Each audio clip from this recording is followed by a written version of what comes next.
Dia. Olá, bom dia. Um dia depois da renúncia, Evo Morales deixou a Bolívia. Morales embarcou no fim da noite num avião oficial do México que ofereceu asilo político a ele. Em La Paz e outras cidades bolivianas, o exército está nas ruas para atuar com a polícia na repressão a manifestações violentas. O Congresso deve se reunir hoje para discutir o vazio de poder no país. Aqui no Brasil, depois da proibição do Supremo Tribunal Federal, deputados e senadores discutem propostas para permitir a prisão de condenados em segunda instância. O governo anunciou medidas para estimular o emprego e facilitar a contratação de jovens. Os trabalhadores mais velhos ficaram fora do plano. O comércio já se preparou para alimentar as vendas na Black Friday. Os estoques estão reforçados com mercadorias e trabalhadores extras. A gente vê muita gente desempregada e todo mundo atrás, aí correndo atrás para ser efetivado como eu, né? E depois da mudança na final da Libertadores, o preço de voos para Lima disparou. E rubro-negros vão encarar até 5 dias de viagem para chegar lá, de ônibus. Incêndios sem controle deixam Sydney, a maior cidade da Austrália, coberta de fumaça. Os bombeiros dizem que enfrentam condições catastróficas. Hoje é terça-feira, dia 12 de novembro. O Bom Dia Brasil está começando agora.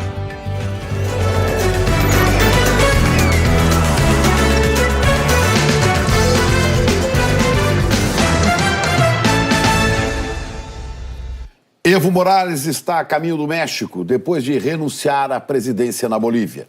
Enquanto as autoridades buscam uma saída constitucional para o vazio de poder, existe o temor de novos confrontos violentos em La Paz. Uma marcha de simpatizantes de Morales deve chegar hoje à cidade, onde a segurança foi reforçada, Juliana. Chico, o ministro da Defesa, nomeado por Morales, renunciou ao cargo hoje de madrugada, depois que as Forças Armadas prometeram operações contra os que chamam de vândalos. O Exército e a Polícia prometeram atuar juntos para reprimir manifestações violentas. Milhares de soldados e policiais estão nas ruas de La Paz e de outras cidades bolivianas.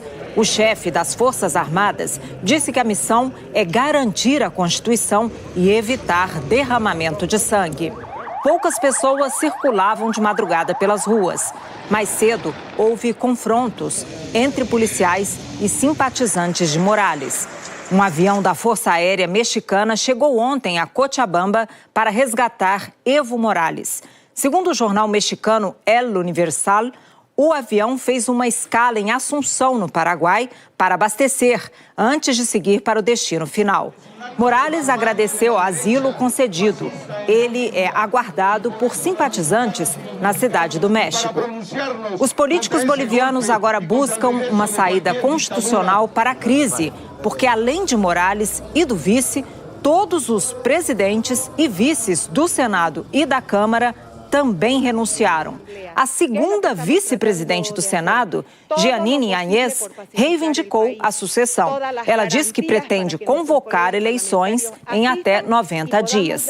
Só que, para isso, o Congresso tem que formalizar a renúncia de Morales e indicar o sucessor. E tanto a Câmara quanto o Senado são dominados pelo Movimento ao Socialismo, partido de Morales. Uma sessão do Congresso foi convocada para hoje. A OEA, a Organização dos Estados Americanos, tem reunião hoje em Washington para discutir essa crise boliviana. Vamos a Brasília falar com a Camila Bonfim, que tem mais informações dessa reunião. Camila, qual a possibilidade de sair uma resolução desse encontro, hein? Bom dia. Oi, Chico, muito bom dia para você, para a Juliana também e a todos. Olha, possibilidade muito difícil, porque esse bloco tem muitas divergências entre os países membros. Os Estados Unidos, por exemplo, acham que a renúncia foi positiva para a democracia do hemisfério ocidental. Dizem também e elogiaram a luta do povo boliviano pela liberdade e pela democracia. Já a Venezuela acusa o governo americano de patrocinar um golpe na Bolívia. Compartilham da mesma opinião México e Uruguai, que falam que, além de golpe, houve uma ruptura do Estado democrático de direito, porque Evo Morales foi obrigado a renunciar, pressionado pelas Forças Armadas. Já o Brasil e outros países devem divulgar hoje um manifesto no qual elogiam a auditoria da Organização dos Estados Americanos, que apontou essa fraude eleitoral no último dia 20 de outubro, quando Morales foi declarado vencedor em primeiro turno. E o Ministério das Relações Exteriores defende novas eleições que sejam transparentes e também com observadores internacionais em todas as etapas. Juliana, Chico. Obrigada, Camila. Ainda sobre a América Latina, no Chile, a Comissão de Constituição e Justiça da Câmara aprovou a realização de um plebiscito para a população dizer se quer ou não a elaboração de uma nova Constituição. Agora fica a cargo da Câmara convocar a consulta popular. Assim que isso for feito, o presidente Sebastián Piñera terá 90 dias para realizar o plebiscito. Uma Assembleia Constituinte com participação popular seria formada para redigir a nova Constituição. Depois, o texto também teria que ser aprovado por consulta popular. Os protestos continuam pelas ruas de Santiago e sindicatos trabalhistas convocaram uma paralisação nacional para hoje.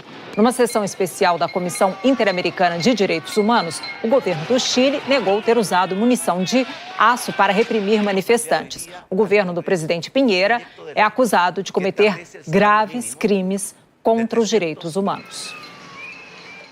Agora a notícia aqui do Brasil, os torcedores que foram flagrados em comportamento racista contra um segurança do Mineirão já foram identificados pela polícia. A gente mostrou esse caso aqui ontem.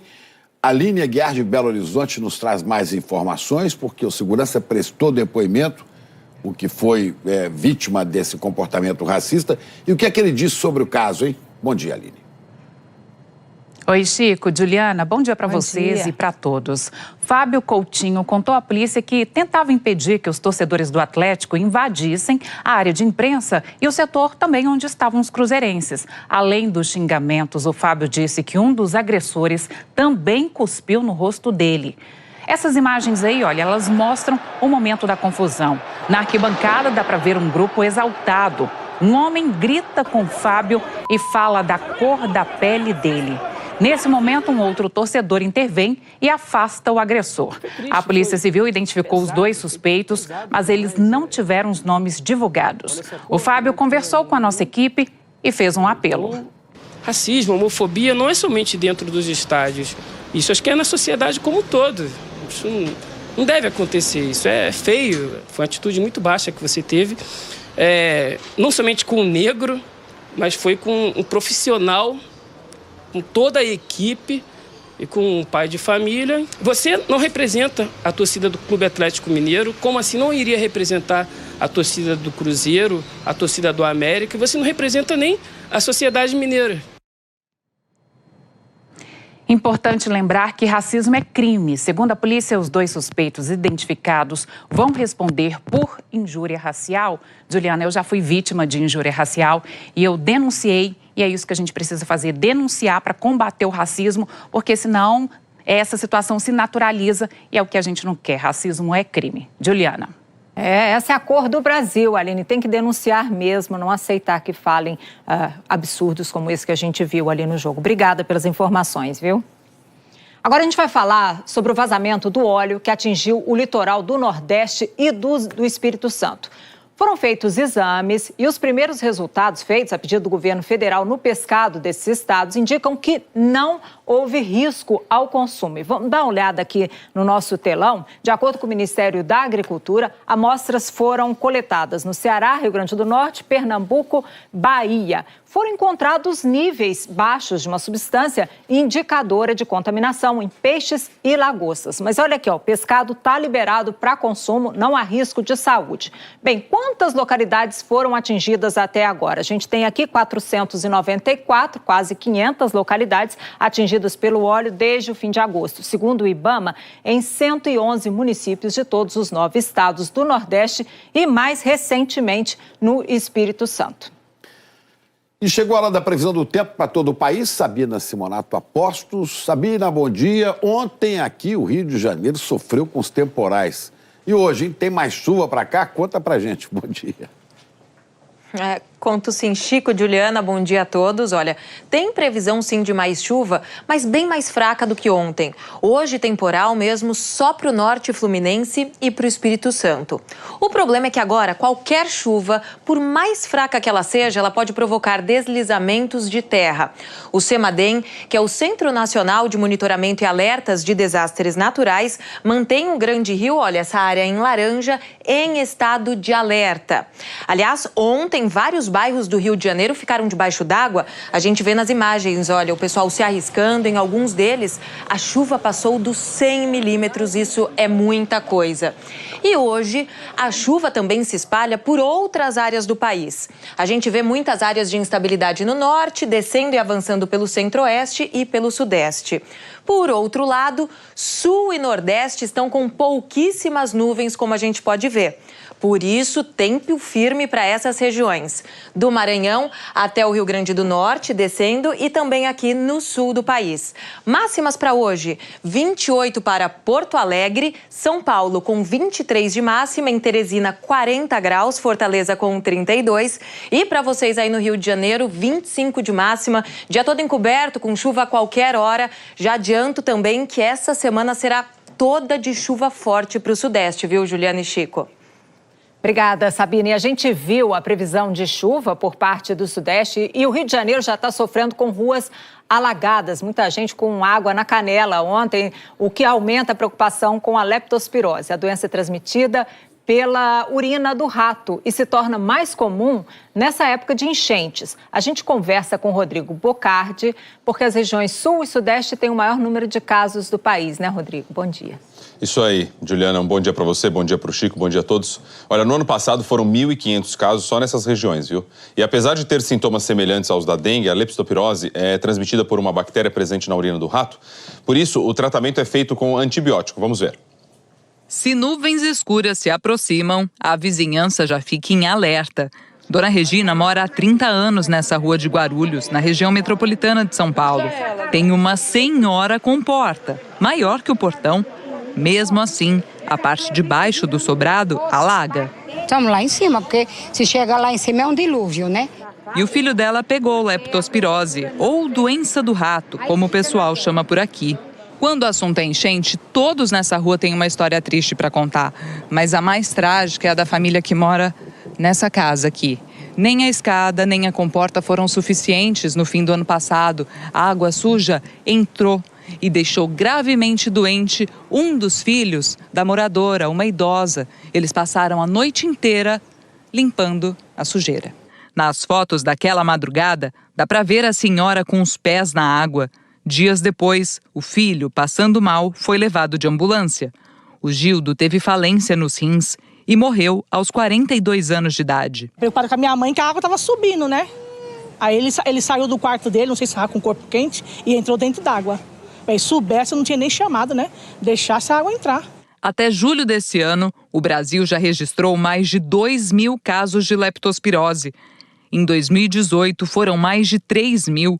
A região mais atingida pela doença foi o sul do país, com 921 casos. O Sudeste vem na sequência, com 611. Esse infectologista explica que é muito importante relatar para o médico se você teve contato com água de enchente. Tem um período de incubação de poucos dias, uma semana, aí a pessoa começa a ter dor de cabeça, uma febre, dor no corpo, principalmente nos feixes musculares, e começa e vai piorando. Se você sabe que você teve contato com uma água contaminada, ou se você já está tendo algum início de sintoma, é importante procurar o médico, né, e eventualmente você já começa até a fazer um tratamento preventivo. O ideal é não ter nenhum contato com essa água, coisa praticamente impossível para moradores de muitos lugares do país. A gente tem que fazer a nossa parte primeiro. Você acha que eu sofro enchente, eu vou pegar um pacote de lixo e vou jogar na boca do rio? A gente vai limpar e vai continuar anos e anos e anos, se ninguém tomar providências, né? Tá aí o cuidado com o lixo, cada um cuidando do seu, né? E aquela história, se tiver que limpar a casa depois da enchente, usar sempre botas, luvas, tentar se proteger para não ter contato direto com a água. Sobre a região alagada que mostramos na reportagem, a Prefeitura de Guarulhos avalia que é preciso construir 3 reservatórios, mas ainda não tem projeto, viu, Juliano e Chico? Juliana e Chico. Ok, obrigado, Rodrigo. E vamos falar agora da Austrália, porque a maior cidade do país está tomada pela fumaça dos piores incêndios da história recente da Austrália. Mais de 85 focos estão espalhados pelo estado de Nova Gales do Sul, onde fica Sydney. Cerca de 6 milhões de pessoas vivem na região metropolitana da cidade. Os bombeiros descrevem a situação como catastrófica e dizem que vai demorar pelo menos uma semana para que todos os focos sejam controlados. A meteorologia australiana diz que as mudanças climáticas e suas consequências, como a seca e o aumento da temperatura, é que tornam os incêndios cada vez mais frequentes. Voltando aqui para o Brasil, vamos falar agora de emprego. O governo anunciou um programa de incentivo para estimular a contratação de jovens. São brasileiros de 18 a 29 anos que mais sentiram o desemprego. A gente conversa com o Fábio William, lá em Brasília. Já os trabalhadores com mais de 55 anos, Fábio, ficaram fora do programa, ao contrário do que chegou a ser anunciado, né? Bom dia para você. Pelo menos nessa primeira fase, viu, Juliana? Bom dia para você, bom dia para o Chico, para todo mundo ligado aí no Bom Dia Brasil. A equipe econômica preferiu focar nos jovens, onde a taxa de desemprego é maior. Segundo dados, quem tem mais de 55 anos não enfrentaria tantos problemas de desemprego. Mas também é bom lembrar que nessa faixa etária, as pessoas desistem com mais frequência, dada justamente a dificuldade de encontrar vaga. Segundo o IBGE, há 12 milhões e meio de desempregados no país. As empresas que contratarem jovens vão pagar menos imposto. Em média, a redução será de 30%. O secretário da Previdência e Trabalho explicou que é um projeto piloto para estimular a geração de empregos. O ministro tem nos colocado a necessidade de fazermos um processo de exoneração da folha de pagamento como forma justamente de melhorar a produtividade, diminuir o custo do emprego e aumentar a formalização. As empresas poderão contratar até 20% dos funcionários nessa modalidade, pagando no máximo um salário mínimo e meio. Um dos estímulos para o empregador é a redução de 8% para 2% na alíquota do FGTS.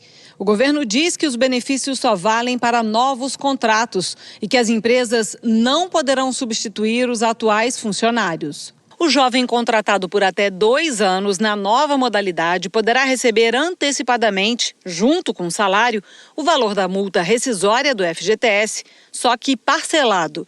A proposta permite redução da multa de 40% para 20%. O empregado também vai receber todo mês no contra-cheque uma parte do abono de férias e do 13º salário. Com isso, quem tiver um salário de R$1.000, por exemplo, poderá receber R$ 1.115 por mês. A equipe econômica estima que o programa vai gerar, em 5 anos, uma queda de 10 bilhões de reais na arrecadação. Para compensar, o governo decidiu cobrar contribuição de 7,5% para o INSS de quem estiver recebendo seguro-desemprego, o que deve gerar uma arrecadação de até 12 bilhões de reais até 2022.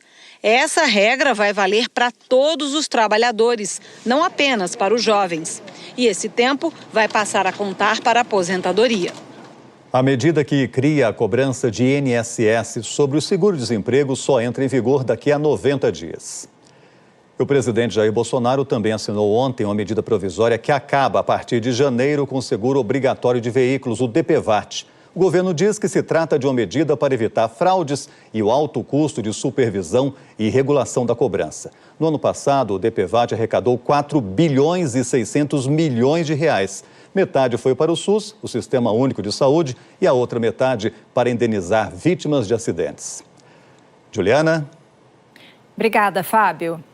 E além das medidas que o Fábio William e a Geisa Duarte explicaram aqui para a gente, vamos ver outras medidas que foram anunciadas para a geração de emprego. Uma delas facilita o acesso ao crédito para pequenos empreendedores e também para pessoas que não têm conta em banco. Segundo o governo, os empréstimos podem chegar a 40 bilhões de reais. O programa pretende também estimular a contratação de vítimas de acidentes de trabalho, pessoas com deficiência eficiência. Isso aí pode gerar uma expectativa de criação de 1.200.000 vagas. 200 mil vagas para as pessoas conseguirem aí esse trabalho. A medida provisória inclui ainda a possibilidade de trabalho aos domingos e feriados, com folga remunerada em qualquer outro dia da semana. Vamos saber mais sobre esse programa de estímulo ao emprego com a Miriam Leitão, que está chegando aqui. Miriam, bom dia. O que é que você destaca?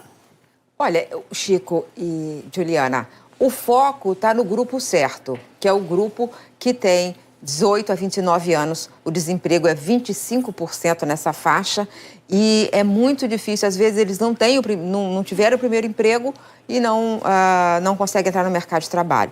Mas o programa é uma cópia, com algumas modificações, do programa Primeiro Emprego do governo Lula em 2003. E também vai na linha das desonerações. O próprio Rogério Marinho falou que quer aumentar a desoneração. O governo Dilma fez desoneração, não deu certo. Então, agora, o grande problema desse programa é que ele é copiado com um detalhe a mais. Quem vai financiar? Na outra época, quem financiou foi o próprio governo. Agora vai ser financiado por quem está desempregado. Então, o desempregado, ao contribuir para o INSS, vai dar ao todo esses 10, 11 ou 12 bilhões, é o cálculo que eles fazem, para cobrir o custo desse programa do primeiro emprego. Agora, nessa questão de cobertor curto, Miriam, uma questão que fica é assim, qual o impacto dessa medida, né? O impacto vai ser esse, vai ser coberto por esse recolhimento junto aos desempregados. As outras medidas é uma expectativa de criação de emprego, não se sabe isso. Da perspectiva de quem vai entrar no mercado de trabalho por essa porta, pode ser uma boa possibilidade. Por quê? O problema do jovem hoje no Brasil, com essa alta taxa de desemprego e principalmente concentrada entre os jovens, é que eles não são contratados porque não têm experiência e não têm experiência porque não são contratados. Então isso aí quebra talvez essa barreira, esse círculo vicioso e então permite que ele possa entrar. Então, para ele, pode ser um bom negócio. É um período curto, de 2 anos, ele não vai poder, o contrato não pode ser maior que 2 anos. O governo vai ter que fiscalizar, porque o governo disse que não quer que troque quem está trabalhando atualmente por esse novo empregado, que vai custar muito mais barato, o que ele vai pagar de custos, encargos, vai ser muito menos, ele não pode fazer uma troca. Então, o governo vai ter que fiscalizar. Como é que ele vai fiscalizar? Então, isso aí tudo ainda não está muito claro. Então, o programa tem esses pontos assim. É uma cópia, mas com um dado a mais. Esse dado a mais é muito controverso, cobrar dos próprios desempregados. E tem que fiscalizar também para ver se realmente vai atingir esse objetivo. Esperar os números, né? Esperar os números e os fatos. Obrigado, Miriam. Olha, a gente vai para o intervalo. Já a gente vai falar dos preparativos das lojas virtuais para Black Friday. Elas esperam vendas melhores que no ano passado. Tem as filas para fazer a biometria na Justiça Eleitoral. A prisão depois da segunda instância é assunto hoje na CCJ da Câmara. E tem também outras notícias de São Paulo para você. 8 horas e 22 minutos. A gente vai monitorando o trânsito, o transporte e outros assuntos nesta manhã de terça-feira. Voltaremos já com mais detalhes. Estamos de volta. A Black Friday é no fim desse mês. E não é só o consumidor que está contando os dias para essa data, que é uma das campeãs de vendas logo depois do Natal. Rodrigo Bocardi e o site já estão reforçando as equipes, né? E estoque para dar conta aí de tanto consumidor querendo comprar tudo, né? Isso aí, Juliana. O comércio espera um crescimento de 19% em comparação com o ano passado, é bastante. Vamos ver na reportagem. O Renato já está de olho nos sites. Ele quer ter certeza de que vai economizar na compra de um celular novo na Black Friday, dia 29. Estou esperando a Black Friday para ver se realmente vai oscilar o preço de um jeito que seja satisfatório para comprar. Já o Daniel está precisando de um item essencial na cozinha e de preferência bem barato. O fogão já está respirando por aparelhos. Uns R$300 de desconto já seria uma boa entrada. A sexta-feira de descontos, criada nos Estados Unidos, caiu no gosto do consumidor brasileiro e hoje só perde para o Natal em faturamento. Cada vez mais a escolha do produto é pelos sites e aplicativos. O comércio eletrônico deve faturar este ano R$3,5 bilhões com a Black Friday. A previsão é de que as vendas sejam 19% maiores do que em 2018. É a estimativa de uma empresa que monitora as compras online no país. As prateleiras já estão lotadas de produtos nos galpões dessa empresa que vende e entrega encomendas feitas pela internet. O estoque dobrou para dar conta dos pedidos. A expectativa é que para o mês de novembro tenhamos aí o dobro do volume de vendas de um mês normal. Com os depósitos mais cheios por causa da Black Friday, aumentou também o volume de trabalho e foi preciso contratar funcionários para reforçar a equipe. O trabalho é temporário, vai até dezembro, pelo menos por enquanto. A empresa já anunciou que vai efetivar parte dos 200 empregados contratados para as vendas de fim de ano. O Thomas quer ser um deles. É legal. Tá aproveitando também dessa onda de novos trabalhos que estão surgindo no final do ano. Com a Tayane deu certo. Foi por causa da Black Friday do ano passado que ela conseguiu um emprego fixo. A gente viu muita gente desempregada e todo mundo atrás, aí correndo atrás para ser efetivado como eu, né? Falar, ó, se esforça que dá certo. Com um bom trabalho eles vão ser reconhecidos, né? Assim como eu fui reconhecida. Isso aí, boa sorte para quem está chegando agora. Bom, e os produtos mais procurados são aqueles que você está querendo também. Os eletrônicos, viu, Juliana e Chico? Pois é, mas tem gente querendo fogão e a gente estava rindo muito aqui, né, do nosso entrevistado, Bel Morato, que diz que o fogão dele está... Respirando por aparelhos. Vou usar essa frase para sempre, para qualquer coisa que... Fogão respirando por aparelhos. Obrigado, Rodrigo. Valeu. E agora mais um alerta. O alerta é para mais de 40 milhões de eleitores de 1.700 cidades brasileiras. Eleitores que vão votar o ano que vem precisam fazer o recadastramento para poder chegar na urna no ano que vem. Tem município no país onde o prazo já está chegando ao fim, as filas para fazer biometria estão aumentando, eu já fiz a minha, e o Tribunal Regional Eleitoral do Ceará organizou um mutirão para atender milhares de eleitores que ainda não fizeram o cadastro. Vamos falar ao vivo com a Aline Oliveira. Bom dia, Aline. Vamos para o cadastramento. Biometria. Olá, bom dia. Olá, bom dia, Chico, Juliana. Olha, muita gente por aqui para fazer esse cadastramento. Algumas pessoas, as primeiras da fila, começaram a chegar às 10 horas da noite de ontem. O mutirão acontece aqui no centro de eventos, os portões foram abertos às 8 horas da manhã, mas olha só, a fila é tão grande que muita gente nem conseguiu entrar ainda. Aqui em Fortaleza, o prazo para fazer o cadastramento biométrico termina no dia 29 e mais de 500 mil eleitores ainda não cadastraram a digital. Só neste local, 120 guichês foram montados com capacidade para atender até 6 mil pessoas por dia. E o atendimento durante a semana vai até às 5 da tarde e aos fins de semana até o meio-dia. E é bom se apressar porque nas últimas eleições em todo o país, 3 milhões de brasileiros deixaram de votar porque não fizeram o cadastramento biométrico. Agora, quem não fizer esse cadastramento tem o título cancelado. Além de não poder votar nas próximas eleições, não pode, por exemplo, também tirar passaporte, deixa de receber o Bolsa Família, não pode se matricular em instituições públicas de ensino, nem contrair empréstimos em bancos oficiais. Se a pessoa for funcionário público, deixa até de receber salário. Aline Oliveira para o Bom Dia Brasil. Com relação a esse assunto ainda, o estado de São Paulo tem 32 milhões de eleitores e a biometria é obrigatória em muitas cidades do interior. Na capital não será obrigatório nas próximas eleições, mas quem puder melhor, vai se adiantando.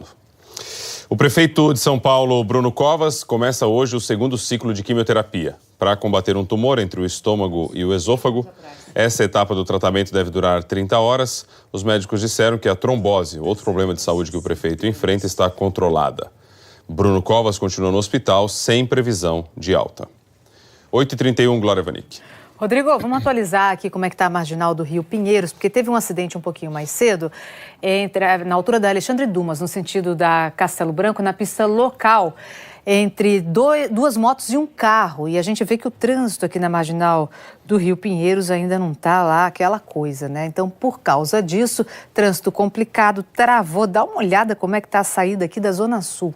bairro do Panambi, tudo muito travado, ainda muito difícil pela saída da João Dias e também da ponte Itapaiúna. Então, travou toda a saída da Zona Sul e o trânsito aqui ainda difícil e complicado. Olhando a câmera que a gente tem na marginal do Rio Pinheiros, aqui perto da Ponte Estaiada, a gente vê como é que está o trânsito também aqui pertinho da gente, perto da marginal do Rio Pinheiros, aí ó, mostrando ali perto da Ponte do Morumbi. Pista local travada, pista expressa melhor.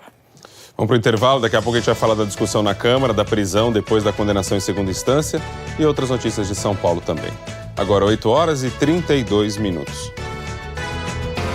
A Comissão de Constituição e Justiça da Câmara dos Deputados começa a discutir hoje a emenda à Constituição para tentar trazer de volta a prisão após condenação em segunda instância. Vamos falar com o Fábio William, o que é que vai ser analisado nessa primeira etapa da discussão, hein, Fábio? Ô Chico, nessa etapa, os deputados vão discutir apenas se a proposta é constitucional e se pode seguir adiante. O debate sobre o tema começou ontem. 4 dias depois do presidente do Supremo, ministro Dias Toffoli, ter dito que o Congresso tem poder de mudar as regras para permitir a prisão depois de condenação em segunda instância, a Comissão de Constituição e Justiça trouxe o assunto para a pauta. Uma proposta de emenda à Constituição está pronta para votação. É de autoria do deputado Alex Manente, do Cidadania. Muda o inciso 57 do artigo 5º da Constituição para permitir a prisão em segunda instância. Há, na verdade, a necessidade do Congresso legislar e, por isso, que eu acredito que nós conseguiremos caminhar da maior brevidade possível. Para juristas ouvidos pela TV Globo, alterar esse artigo fere a presunção de inocência, que é uma cláusula pétrea da Constituição e que só poderia ser modificado por uma Assembleia Constituinte. Partidos de oposição, como o PT, PSOL, obstruíram a votação e tiveram apoio de deputados do Centrão. E a sessão foi encerrada depois de muito bate-boca. Não se trata... Não, deputado, eu não vou, deputado. Diante de resistências, no fim da noite, o deputado Alex Manente começou a recolher assinaturas de apoio para uma outra proposta de mudança na Constituição, nos artigos 102 e 105, para mexer na quantidade de recursos que o condenado tem direito. O presidente da Câmara disse que essa seria uma saída. Rodrigo Maia defende que não é preciso mudar o artigo 5º da Constituição. Existem outros caminhos para se tentar chegar ao resultado que se quer, que é acabar com a morosidade do judiciário, né, para que as pessoas não usem os atrasos em benefício daqueles que cometeram crimes, mas crime maior seria desrespeitar e mudar o artigo 5º da Constituição. No julgamento no Supremo, que durou 5 sessões, 2 ministros, Marco Aurélio Mello e Ricardo Lewandowski, já se manifestaram publicamente contra a possibilidade de os parlamentares fazerem qualquer tipo de alteração no artigo 5º da Constituição, porque para eles o trânsito em julgado, ou seja, cumprimento de pena até o esgotamento dos recursos, é cláusula pétrea que não pode ser alterada. Qualquer mudança na Constituição exige o apoio de, no mínimo, 308 deputados e 49 senadores e 2 turnos de votação. Mas parlamentares cogitam um outro caminho, a mudança no Código de Processo Penal para determinar a prisão depois da condenação em segunda instância. Isso pode ser feito por um projeto de lei, que precisa de um apoio menor de 257 deputados e 41 senadores, e só um turno de votação.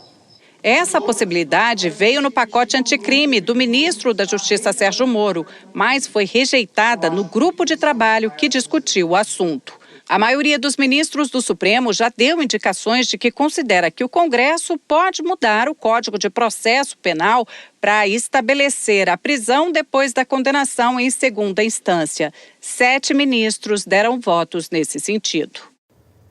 O deputado Alex Manente, ele precisa de 180 assinaturas de apoio para conseguir apresentar a outra proposta de mudança na Constituição, com alterações nos artigos 102 e 105, 102 e 105. Olha, mudando de assunto, no centro de São Paulo, pelo menos 28 pessoas caíram no golpe conhecido como Boa Noite Cinderela. Aquela história, tomar uma bebida com alguma droga, fica meio tonto e depois é roubado. Uma golpista foi presa ontem. Natália Rodrigues Fernandes, de 23 anos, foi presa em casa na zona leste da capital. Segundo a polícia, ela dopou um homem e desviou mais de R$30 mil da conta bancária dele há 2 meses e meio. A polícia chegou até Natália depois de analisar essas imagens. Na fila da casa noturna no Itaim Bibi, ela, à esquerda do vídeo, está dançando com um homem e passa o copo para ele. Ela está há mais de 1 hora na casa noturna e agora manda mensagens pelo celular. Natália faz a vítima beber mais um pouco e deixa que a abrace. O homem está cambaleante. A fila anda lentamente e agora, segundo a polícia, ela finge que toma a bebida, mas não engole. E mais uma vez o copo vai para a mão da vítima. Quando o homem se abaixa, Natália cospe a bebida. Segundo a polícia, enquanto ele pagava a conta, ela decorou a senha do cartão. Outra câmera gravou o casal do lado de fora da boate. Cambaleando, ele foi puxado por ela até um carro. O homem só recobrou a consciência 5 horas mais tarde, perto de um ponto de ônibus na Avenida Paulista. Antes, ele tinha sido levado para 2 bancos na Avenida Juscelino Kubitschek. Em um, fez empréstimos autorizados pela impressão digital dele. Pelo aplicativo de celular, a mulher transferiu o dinheiro para 6 contas de outras pessoas. Até empréstimo. Olha só, 8h41, a Sabina está aqui, Sabina Simonato. Vai atualizar pra gente a previsão do tempo, Sabina? Tempo todo encoberto, né, Rodrigo? Dá uma olhada pela janela. Um buraquinho outro ali de azul. Pois é. Tem muitas instabilidades, viu, no estado de São Paulo, especialmente na faixa leste paulista. Essa alta pressão grandona que tá mandando um ar frio e úmido para toda essa área, por isso a temperatura não sobe tanto. Hoje é aquele dia de garoa que vai e volta o dia todo, não tem previsão para temporal, tá? À tarde a gente deve chegar à máxima de 23 graus, bem pouco, Rodrigo, menos do que ontem. E a gente vai agora, inclusive, para uma câmera ao vivo, para ver como é que tá o céu da capital. A gente já olhou aqui pelo estúdio, mas olha, você vê que tá tudo bem encoberto mesmo, muitas nuvens e tem essa previsão, então, para a garoa ao longo do dia. Próximos dias assim também? Próximos dias assim também, viu? Amanhã bastante chuva, dá uma olhada. Em São Bernardo do Campo, minha terra, 30 milímetros. Guarujá com 20, Votuporanga 15 milímetros. E aí, a partir de quarta-feira, você tá achando que a chuva vai dar uma trégua? Não. Mais chuva volumosa para São Paulo. Olha aqui que a gente fez nesse mapa. Quinta-feira, 40 milímetros. Tá chegando um cavado que tá reforçando as áreas de instabilidade, fazendo uma bagunça toda. Você sabe que tem feriado e o feriado deve ser com chuva aqui na capital, viu? Tá bom, a gente vai atualizando. Obrigado, viu? Bom dia. Já a gente mostra os protestos em Hong Kong. A polícia já fala em colapso total. E outras notícias de São Paulo também. 8h42, a gente volta já.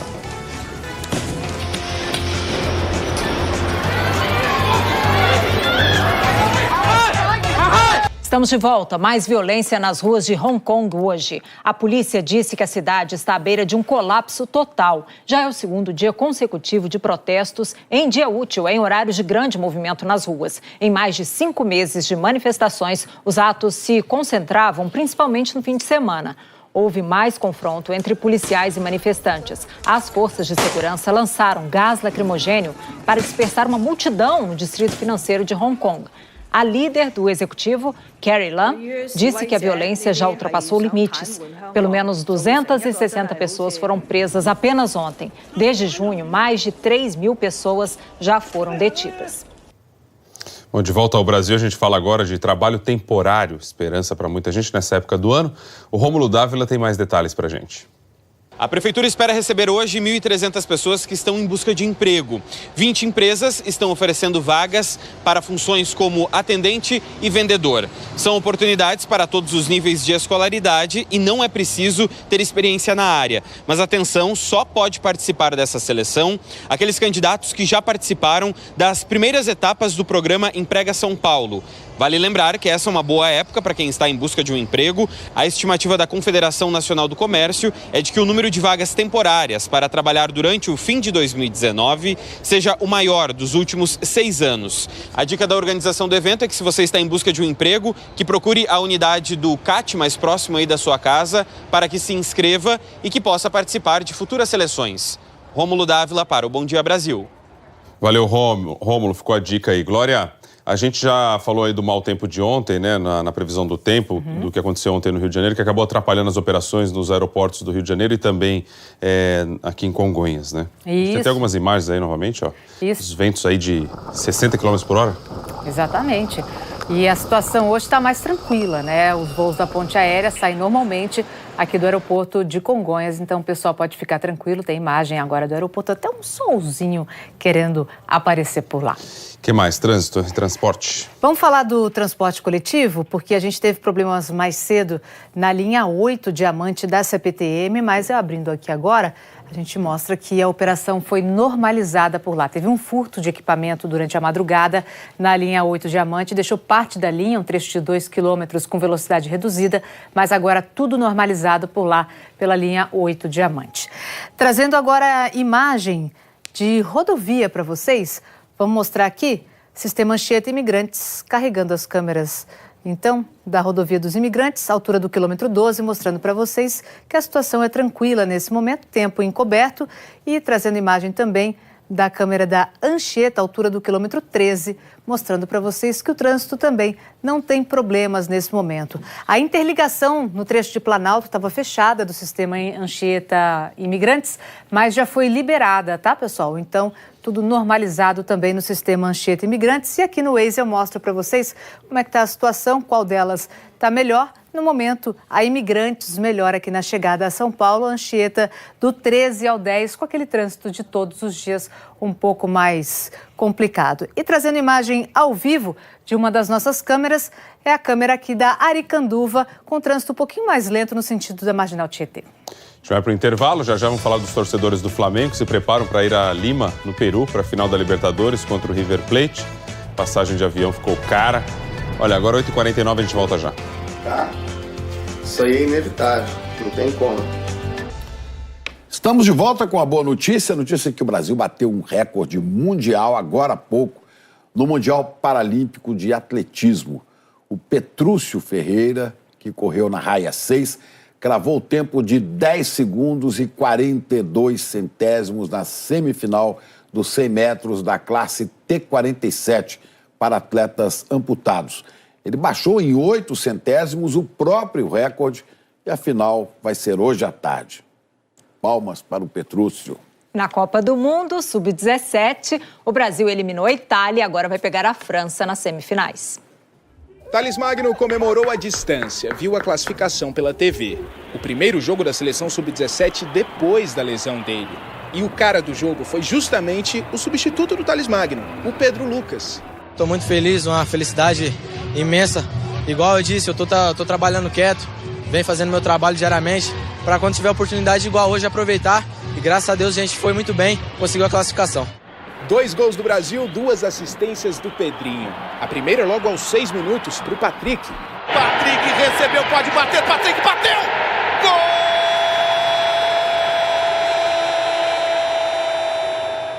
Ainda no primeiro tempo, mais uma, dessa vez para o Peglo. 2-0 Brasil. Condição legal, bateu o Peglo cruzado na trave, o gol! Na semifinal da Copa do Mundo, o Brasil vai enfrentar a França, que também se classificou na noite desta segunda-feira. E se classificou com autoridade. Goleada de 6-1 para cima da Espanha. França e Brasil são as únicas seleções que venceram todos os jogos até agora. O duelo, valendo uma vaga na final, vai ser na quinta-feira em Brasília. Eu acredito que vai ser um grande espetáculo e que vença o melhor, que vá para a final a melhor seleção para se tornar esse grande mundial que está sendo realizado aqui no Brasil. E olha aí, no Brasileirão, o Botafogo derrotou o Avaí e conseguiu sair da zona do rebaixamento. O primeiro gol do Botafogo saiu depois desse lançamento do Cícero. O zagueiro Ricardo tentou cortar de cabeça e acabou fazendo contra. No segundo tempo, Diego Souza cobrou pênalti e fechou o placar. Botafogo 2, Avaí 0. Torcedores do Flamengo e do River Plate tiveram que se reorganizar para ver de perto a final da Libertadores. Com os protestos no Chile, a partida foi transferida para o Peru. Busão lotado, viagem longa, a torcida não está medindo esforços para chegar lá. 1, 2, 3, 12 camisas do Flamengo. Uma para cada dia da viagem que o Daniel vai fazer para ver o time na final da Libertadores. A viagem inteira você só vai estar vestido de Flamengo? Ah, com certeza. A mochila também tem espaço para calças, uma bermuda e uma bandeira. Ele comprou a passagem para o Chile no dia 24 de outubro. O roteiro original de ida era Rio, Buenos Aires, Santiago. Com a final transferida para o Peru, Daniel comprou uma passagem a mais, entre Santiago e Lima. Eu vi que somado o que eu já tinha pagado para ir para o Chile, mas essa sairia mais barato do que eu pedi reembolso, então eu acabei fazendo essa trajetória, passando aí por 3 países para ver o Flamengo. A procura por passagens para a capital peruana cresceu mais de 2.700% após a mudança de local da partida. Entre os torcedores do Rio, a alta foi ainda maior, mais de 8.000%. É o que mostra um levantamento de uma das maiores plataformas de compra de passagens do mundo. Aumentou a procura, aumentaram as passagens. De quase R$2.000 em outubro, subiram para quase 6.000 em novembro. Tá achando as passagens aéreas muito caras? Então se liga nessa boa notícia. Existe uma alternativa. É mais barata, mas demora um pouquinho mais. E é por terra. É isso mesmo, ônibus. 5 dias de viagem, saindo do Rio, passando por São Paulo, Cuiabá, Porto Velho, Rio Branco, até Assis Brasil, na fronteira com o Peru. Já em território peruano, a viagem prossegue por Inhapari, Puerto Maldonado, Cusco e Lima. 5.200 quilômetros aproximadamente. O Leonardo é um dos passageiros. Sem dinheiro para avião, vai encarar sozinho a viagem. Vou atravessar o país para ver meu time do coração. Vai eu e Deus, por tudo pelo Flamengo. Isso é que é torcedor, né? É bom, de repente o banho fica para depois, né? 5 dias de viagem. A gente entende, quem torce entende esse tipo de coisa. É meio irracional. Incrível, muito legal. É meio irracional, mas faz sentido. Faz Rodrigo todo sentido. O que não faz sentido aqui em São Paulo. A gente vai se despedir com uma imagem agora cedo. 2 montanhas de lixo despejado em uma avenida da Zona Leste de São Paulo. Dá uma olhada, o lixo não estava dentro de sacos, né, a maior parte ali. E a equipe de limpeza teve que pegar de forma improvisada, estava ocupando toda a calçada. Dá uma olhada no trabalho que os caras têm que fazer aí, ó, porque não deixaram o lixo guardado de forma correta, né? Tudo no meio do caminho, lamentável. A gente falou mais cedo aqui de leptopirose, ainda bem que não choveu. Porque senão imagina. Um bom dia para vocês, viu? Olha, daqui a pouco o presidente do Senado, Davi Alcolumbre, promulga a reforma da Previdência, ou seja, ela começa a valer a partir de hoje. E tem também reunião do PSL no Palácio do Planalto para decidir o futuro do presidente Jair Bolsonaro no partido. A expectativa é que o presidente anuncie a saída da sigla, mas ainda não há nada confirmado. Uma ótima terça-feira para todo mundo. Aqui em Minas, a Polícia Federal desarticulou um esquema de propina que envolvia agências da Caixa. Um funcionário responsável por contratar empresas de segurança para o banco é suspeito de cobrar propina dos grupos interessados na licitação. As investigações apontam que ele teria recebido pelo menos R$1 milhão ilegalmente. Claro, a gente vai acompanhar esse caso. Um bom dia para vocês. Eu termino com um alerta sobre o cigarro eletrônico. É proibido aí no Brasil, né? Mas aqui na Europa é bem comum. E um adolescente britânico quase morreu depois de uma reação a esse tipo de cigarro. Ewan Fisher teve um problema sério nos pulmões, não conseguia respirar e só sobreviveu porque foi logo conectado a um pulmão artificial. Ele fez um apelo para que as pessoas não usem esses cigarros. E os médicos dele se juntaram a profissionais que vêm falando que os cigarros eletrônicos, apesar de órgãos de saúde dizerem que são menos prejudiciais que o tabaco, não são seguros. Boa terça-feira, pessoal. Amanhã eu tô aqui. É proibido, mas não é difícil comprar aqui não, viu, Rodrigo? A gente já até mostrou aqui no Bom Dia Brasil. Bom, antes da gente sair, vamos chamar a Ana Maria e o